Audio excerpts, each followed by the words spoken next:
वैसे साहब, ये सच है कि आपका राजनीति मानने का कोई इरादा नहीं था, आप तो क्रिकेटर बनना चाहते थे, बड़े अच्छे फास्ट बॉलर थे? ज़िंदगी में मुक़द्दर के फ़ैसले आप और हम नहीं करते, वो तय करने वाला ऊपर वाला होता है। तो हाँ, एक उस जवानी में एक ख्वाहिश थी कि क्रिकेटर बने। फिर बुज़ुर्गों ने समझाया कि आप पढ़िए, तालीम हासिल करिए, तो हमने हमारे वालिद की बात को माना और फिर तालीम हासिल करने के लिए चले गए। वो मैच याद है आपको जिसमें आपने 6 विकेट ली थी? हाँ, वो उस्मानिया यूनिवर्सिटी वर्सेस बेंगलुरु यूनिवर्सिटी का इंटरवर्सिटी फाइनल था उस्मानिया यूनिवर्सिटी ग्राउंड में, और हम उस्मानिया यूनिवर्सिटी के ओपनिंग बॉलर थे। तो मैच में मैं 6 विकेट लिया और दूसरी बेंगलुरु यूनिवर्सिटी से वेंकटेश प्रसाद ओपन कर रहे थे बॉलिंग, तो उनको शायद 1 या 2 विकेट मिले। वो साउथ जोन यूनिवर्सिटी को सेलेक्ट नहीं हुए, मैं सेलेक्ट हुआ था। तो फिर उसके बाद क्रिकेट का करियर ख़त्म हो गया। तो बड़ा नुकसान कर दिया आपने क्रिकेट का, अच्छा बॉलर मिस कर दिया हमने। नहीं, मेरा फ़ायदा हो गया भाई। आज नहीं मालूम, देखिए खेल में क्रिकेट में नहीं मालूम क्या होता था, बट ये मेरे साथ जितने भी हमारे साथी थे माशाल्लाह बेहतरीन खिलाड़ी थे, बेहतरीन बैट्समैन थे, बॉलर थे। बट ये है कि ज़िंदगी का एक सफ़र है, किस मंजिल पर किस राह पर लेकर जाती है आपको नहीं मालूम होता उस वक्त। उसके बाद आप वकील बनना चाहते थे? हाँ, वकालत मैंने LLB किया लंदन से, फिर लिंकन इन्स से बार लॉ किया। मैं US जाकर LLM करना चाहता था, मगर हमारे वालिद ने कहा कि बैरिस्ट्री करो, और फिर मैंने किया। उनकी दुआ थी, कामयाब हो गया, कोई शिकायत नहीं है। लेकिन हमें शिकायत है कि आप तो एक अच्छे भले ब्रिलियंट स्टूडेंट थे, मैकडॉनल्ड्स में काम किया आपने, ऑक्सफोर्ड के स्टोर्स में भी काम किया। बिल्कुल, वे तो ये तो सब करते हैं, जितने स्टूडेंट जाते हैं, कोई मैं एक्सेप्शन नहीं हूँ। उस वक्त की एक तस्वीर है जो मैं दिखाना चाहता हूँ लोगों को कि आप कितने हैंडसम दिखते थे।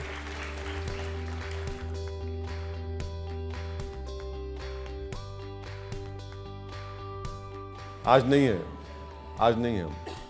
हैंडसम अब भी है, लेकिन अब आप सियासत के लिए ये टोपी, दाढ़ी, अचकन, पजामा? नहीं, ये सियासत के लिए नहीं है, ये एक हमारे हैदराबाद की एक तहजीब का हिस्सा है। मैं इसमें अपने आप को कंफर्टेबल महसूस करता हूँ कि सियासत के लिए नहीं पहनता हूँ मैं। लेकिन सियासत में आ कैसे गए आप? मैं जब वापस आया 94 में, तो उस वक्त हमारे वालिद और जो पार्टी के बड़े बड़े लोग थे, उन्होंने मुझे समझाया कि देखो, राजनीति में पढ़े लिखे लोगों की ज़रूरत है और तुम, अल्लाह ने आपको काबिल बनाया है, आप आइए पार्टी के लिए काम करिए, खिदमत करिए। जब हम इलेक्शन लड़े 94 में, मैं एक ही MLA जीता हमारे पार्टी से, सिंगल MLA था। तो वो 5 साल बड़ी मेहनत करना पड़ा। फिर 94 में MLA बना, फिर 96 में एक पार्लियामेंट इलेक्शन आ गया। आप थोड़ा सांस लिए, फिर 98 का एक पार्लियामेंट इलेक्शन आ गया, फिर 99 में एक और आ गया।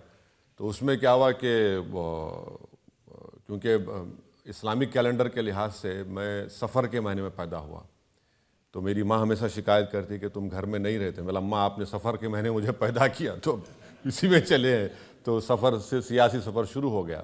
शिकायत तो वाइफ को भी होगी, क्योंकि जिस दिन शादी हुई उसके अगले दिन सुबह विधानसभा में भाषण देने पहुंच गए। हाँ, आप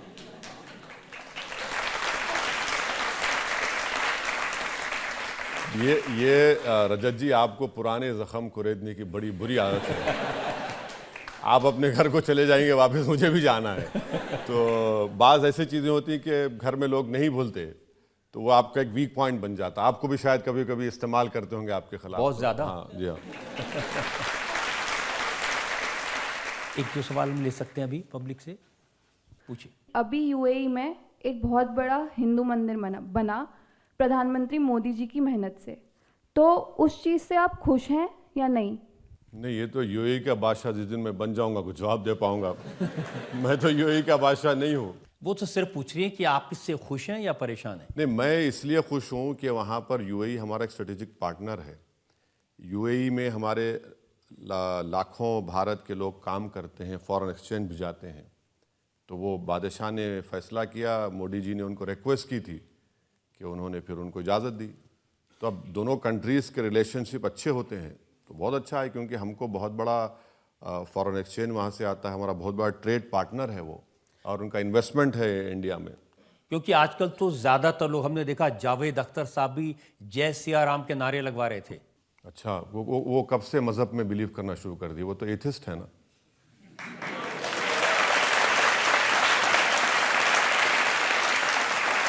वो तो नोन फैक्ट है। वो तो बोलते हैं कि मैं किसी को मानता ही नहीं हूँ। उन्होंने ये भी कहा कि अगर हिंदुस्तान में जमहूरियत डेमोक्रेसी बची हुई है तो वो हिंदुओं की वजह से बची हुई है। नहीं, वो झूठ बोल रहे हैं।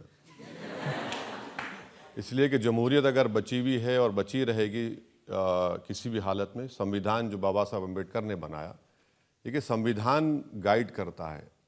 कोई कम्युनिटी अपनी जगह पर है, मगर उस सबको, मुल्क को गाइड करने वाला तो संविधान है। तो संविधान हमारा रिलीजियस न्यूट्रल है, और वो जब तक वो संविधान रहेगा तो जमहूरियत भी शायद थोड़ा कमज़ोर पड़ी ज़रूर है, बट जमहूरियत तो रहेगी।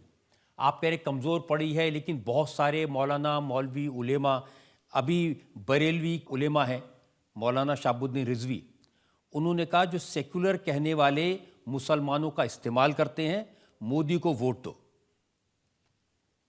तो मौलाना को चाहिए कि मोदी जी से टिकट लेकर एमपी का इलेक्शन जीत जाएं। बताइए, यूपी से टिकट ले लीजिए, ये जमानत बचा पाए तो फिर हमको आप बुला लीजिए दोबारा।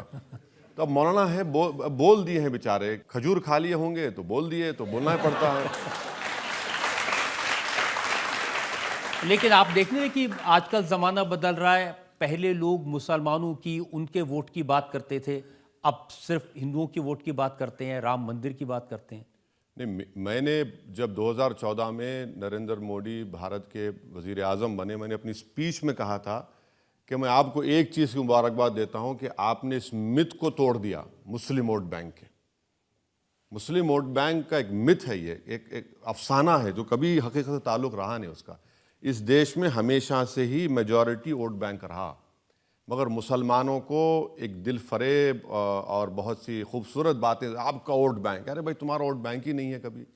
अगर आपका वोट बैंक होता तो फिर कितने एमपी जीत पाए पॉपुलेशन के लिहाज से। और नरेंद्र मोदी ने तो अब मुसलमानों को पॉलिटिकली मार्जिनलाइज कर दिया।